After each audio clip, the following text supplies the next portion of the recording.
Now that we have our digital impression overlay, we need to know how to set it up and use it on a patient. And so the first step into creating our digital impression overlay is to import our STL files. There are multiple ways to do this. You can either identify a patient that's already existing and edit their profile, which brings you to the patient record, or you can create a new patient, which we'll be doing today. I'll call this test, STL, and we'll put a date in here. But what's most important about this patient record piece when it pertains to our digital impression overlay is the upper digital impression and the lower digital impression. We need to locate these files within your computer. And so the first step here is to click Browse on the upper digital impression and identify the location. In this case, mine's under my Documents folder, and we'll click the Prep, which is the upper arch, and then click Open. And then we'll do the same for the lower digital impression, which is the opposing, and then click Open. Alright, at this point we have the locations of each file and they're ready to import, and we'll click Create at the bottom, and it'll just give you a Windows, and in this case we'll click Yes. And so is a loading model process that initiates for the upper digital impression. Now this process will take a few moments, and this is a 3-part process for each file. The second piece is the pre-processing model, and the final piece is simplifying the model. What's important here is that Tekscan software is not changing the STL file in any way. And now it'll automatically sync and request, would you like us to do the lower arch? We'll click Yes, and it'll begin the opposing.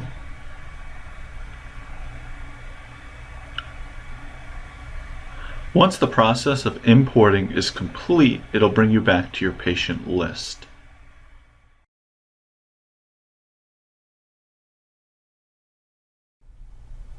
Now that we've imported an STL file to a specific patient, your next step is to get into the viewing screen where you can see your digital impression, and then we'll talk about aligning the impressions.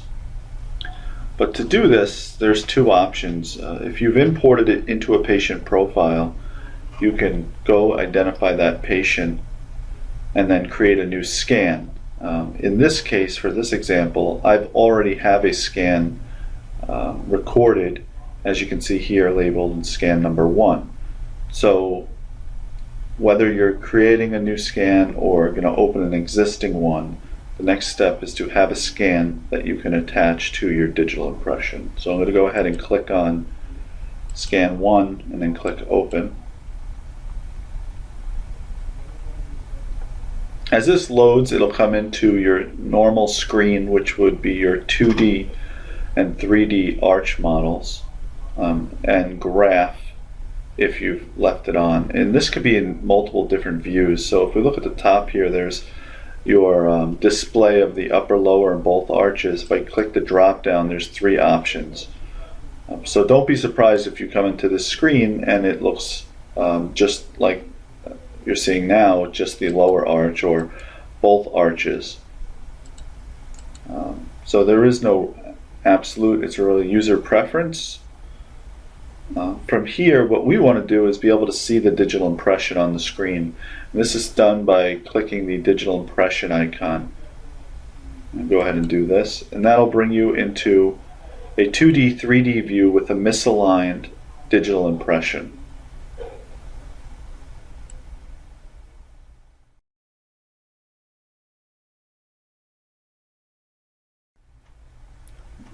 Now that we're in the proper viewing screen of the digital impression, there's a two-step process into aligning the digital impression so that we can see the forces on the teeth. The first step is done on the right side of the screen, which is the 3D model. You can see if I take my mouse and I click on the model, I can rotate it. And so, and double clicking will zoom in. And so the idea here is to edit this so it is stuck vertically. And I can do this by clicking the edit function, which is in the shape of a pencil. When I click on that icon, it turns or highlights blue, and so it's active, and so I can easily rotate. You can see both 2D and 3D are moving in real time. And the purpose of this function is to make sure the arch is, in the maxillary arch case, vertical. If this was the lower arch, we would look for it to be the opposite. But the key here is to make sure that it is vertical, up and down. So that looks pretty good. And then I'll click the edit icon a second time to make it inactive.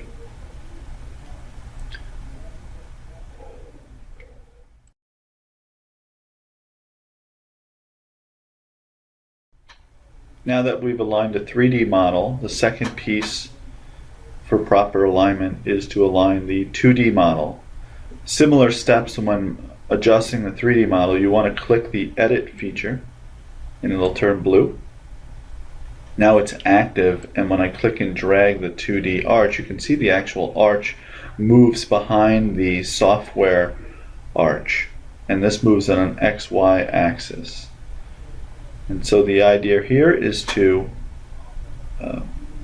do a best fit along the software arch and the actual arch.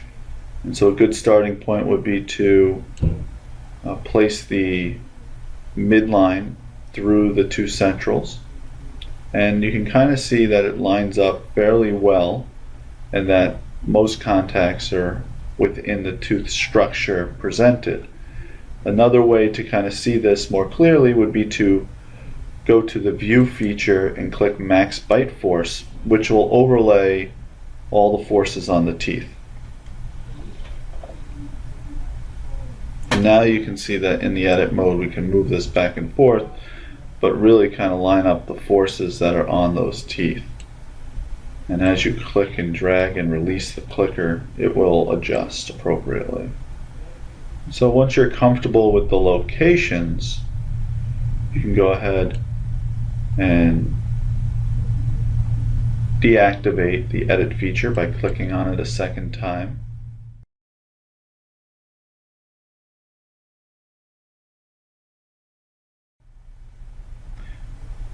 The final piece to setting up your digital impression overlay is to set your embrasure lines on the 2D arch that the software provides to accurately or more accurately represent what the digital overlay is presenting. And so the best way to do this is to actually click off the force by clicking somewhere in the graph that doesn't have the black force line. So now you can see more clearly where the digital impressions embrasure lines are located versus the software arch. And you can go in and hover over the embrasure line provided by the software until it turns red, and then click, and you can drag it to a more appropriate area. And you can see as I'm doing this, it's fairly simple. You're just moving them in between and lining them up with similar areas that the digital impression provides. And so you can fine-tune this a little bit. Almost done. I think those look pretty good. And then those are set. Finally, the last piece that is good practice is to always save the scan after you do a major adjustment or an import of your digital force overlay. So to do this, you would just click on your save the current scan, and this will make sure that the arch model updates and the digital scan are set appropriately for future use even after you close the software.